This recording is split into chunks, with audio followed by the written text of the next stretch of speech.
nosotros sabíamos que la muerte era algo natural,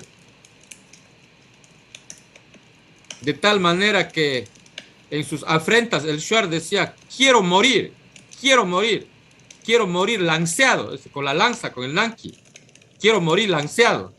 Y cuando después ya trajeron las municiones, la carabina, el arcabuz, decían, quiero morir plomeado.